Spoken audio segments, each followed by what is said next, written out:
अरे बच्चों, कैसे हैं आप लोग। देखिए, हम आप लोग सामने लेके आ चुके हैं एक्सरसाइज 7.3 का वीडियो का पार्ट नंबर 3। इसके पहले की दो वीडियो में हमने क्वेश्चन नंबर 1, 2 और 3 तीनों का सोल्यूशन कर लिया था। अभी हम स्टार्ट करते हैं क्वेश्चन नंबर 4। देखिए यहाँ हमने राइट कर रखा है, रीड करते हैं। BE and CF are the two equal altitude of a triangle ABC। BE and CF दोनों इक्वल हैं और ABC के एल्टीट्यूड है, यानी यहाँ 90 डिग्री बना रहे हैं। Using RHS congruence rule prove that the triangle ABC is isosceles, यानी आपको प्रूव करना है AB इक्वल टू AC की। बात समझ आ रही है बच्चों? तो चलिए इसको सॉल्व करते हैं, देखते हैं। काफी आसान क्वेश्चन है, लग जाना चाहिए बहुत आराम से, ठीक है ना। तो सोल्यूशन इसका करते हैं। देखिए, इन ट्रायंगल BEC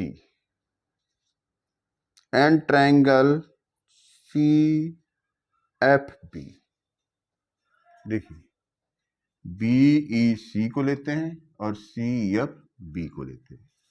चलिए, in triangle BEC and triangle CFB, okay.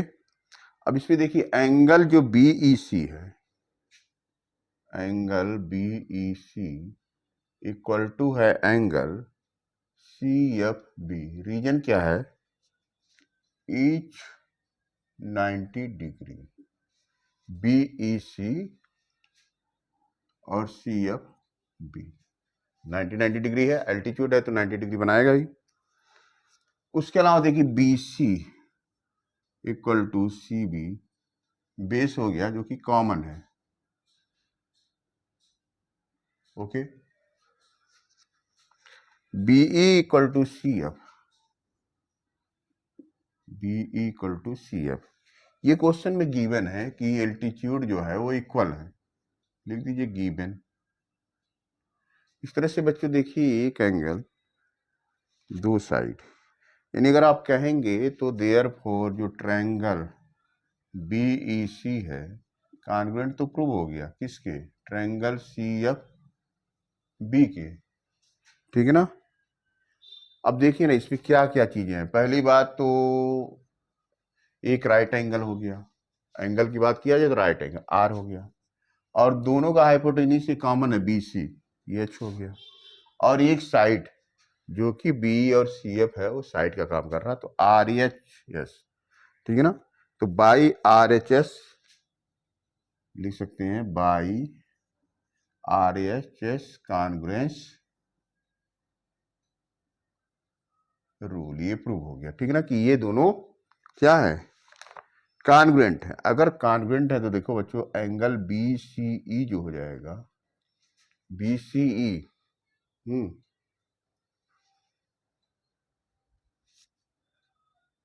ये एंगल किससे इक्वल हो जाएगा? CBF, ये एंगल, ठीक है ना। कैस बाई CPCT करेस्पॉन्डिंग पार्ट है कॉन्ग्रुएंट ट्रायंगल का, तो इक्वल हो जाएगा, ठीक है। अगर ऐसा है, देखिए BC एंगल CBF है, तो अब देखिए इसके अपोजिट क्या है? AB है, और इसके अपोजिट है AC, तो इससे जो है AB इक्वल टू AC भी हो जाएगा। हम लोग थ्योरम पढ़ चुके हैं कि साइड अपोजिट टू, राइट करिए, side opposite to equal angle of a triangle, equal angle of a triangle, okay, are equal. ये रूल तो आप जानते ही हैं कि अगर एंगल इक्वल है तो उसके अपोजिट के साइड भी आपस में इक्वल हो जाएंगे। अगर ऐसा हो जाता है AB इक्वल टू AC, हमने प्रूव कर दिया, यानी ये AB जो है AC के प्रूव हो गया, तब तो ये आइसोसेलेस ट्रायंगल प्रूव ही हो गया। हेंस लिखिए, hence ABC is an isosceles triangle. Okay बच्चों, तो इस क्वेश्चन को लगाइए और इसके बाद हम आते हैं इस चैप्टर के लास्ट क्वेश्चन पे, क्वेश्चन नंबर 5। क्योंकि आपके एक्सरसाइज 7.3 में टोटल 5 क्वेश्चन दिए हुए हैं, तो वीडियो का ये थर्ड पार्ट है, समझिए लास्ट पार्ट है। तो क्वेश्चन नंबर 5 लगाने के बाद आपका एक एक्सरसाइज खत्म हो जाएगा। आपसे रिक्वेस्ट ये है कि मेरे वीडियो को लगातार वॉच करिए, कमेंट करिए, दूसरों को शेयर करिए, ठीक है ना, ताकि हमें मोटिवेशन मिलता रहे और हम इसी तरह आपके लिए और भी अच्छे अच्छे वीडियो बना के लाते रहें, आपको गाइड करते रहें। ओके बच्चों,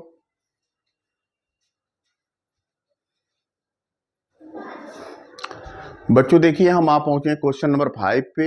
ए B C is an isosceles triangle with A B equal to A C, draw A P perpendicular B C to show that angle B equal to angle C. तो चलिए बच्चों हम इस क्वेश्चन को solve करते हैं, ठीक है ना, और देखते हैं इसका सॉल्यूशन कैसे होता है। देखिए, तो इसमें पहले ए बी सी एक आइसोसेलेस ट्रायंगल है, हमने बना लिया यहाँ पे A B C,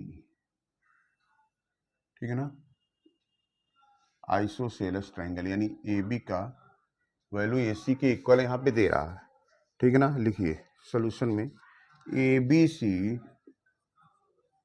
is an isosceles triangle, ठीक है ना, with A B equal to A C. ये तो हमने बना के दिखा दिया। अभी आपको एक ड्रा करना, drawn A P perpendicular B C. चलिए ए बी करके देख लेते हैं। ए पी ड्रा करिए, बी सी के परपेंडिकुलर होने का मतलब यहाँ 90 डिग्री बनाएगा, ठीक है ना बच्चों। लिखिए in triangle A P B and triangle A P C, A P B और ए पी सी ट्रायंगल में हम देखते हैं angle A P B, angle A P B equal to angle A P C. Reason क्या है, देख के ही लग रहा परपेंडिकुलर का मतलब 90 degree each, 90 degree. A B equal to A C question में देखिए दिया हुआ है, गिवन लिख दीजिए, ठीक है, वहां देखिए। इसके अलावा A P equal to A P common हो गया है, A P equal to A P, ये कॉमन। समझ आ रहा बच्चों, काफी आसान क्वेश्चन है। तो इस तरह से आप देखिए ना, ट्रायंगल ए पी बी जो है कॉन्ग्रुएंट प्रूव हो गया ट्रायंगल ए पी सी की, okay, by R H S, by R H S congruence rule. अब राइट एंगल एक हो गया, ये देखिए हाइपोटेन्यूस हो गया जो इक्वल साइड था, और इसका एक साइड ये है। आरएचएस कॉन्ग्रुएंस रूल से हमने इसको कॉन्ग्रुएंट प्रूव कर दिया, तो ऑटोमेटिकली जो एंगल बी होगा एंगल सी के इक्वल प्रूव हो जाएगा by C P C T, यानी कॉन्ग्रुएंट प्रूव कर दिया तो हमारा काम हो गया। ये भी प्रूव हो गया, अगर कॉन्ग्रुएंट प्रूव हो गया तो ये एंगल इस एंगल के इक्वल प्रूव हो जाएगा, ठीक है ना। लिख लीजिए प्रूव्ड। तो इस तरह से बच्चों देखिए हम लोगों ने एक्सरसाइज 7.3 क्वेश्चन नंबर 5 सॉल्व कर दिया, और यह इस चैप्टर का भी लास्ट एक्सरसाइज था। इस तरह से हमारा ये ट्रायंगल का चैप्टर ये खत्म होता है, और उम्मीद करते हैं आप लोगों ने इसे अच्छे से एंजॉय किया होगा, अच्छे से देखा होगा, और आपको अच्छे से समझ में भी आया होगा। बस पेपर पेन उठाइए प्रैक्टिस करना शुरू कीजिए, क्योंकि practice makes a student perfect. आपको परफेक्शन चाहिए तो बार बार हर क्वेश्चन को 3 बार, 4 बार, 5 बार इसको आपको प्रैक्टिस करना होगा, ताकि आपकी स्पीड बढ़ेगी। हर बार जितनी बार आप करेंगे उतनी स्पीड से आप इस क्वेश्चन को सॉल्व कर पाएंगे, और आगे एग्जाम में भी आपको कोई कंफ्यूजन नहीं होगा। तो बार बार क्वेश्चन को सॉल्व करने से ही आपको क्वेश्चन के प्रोसीजर का पता चलेगा और आपकी स्पीड भी बढ़ेगी।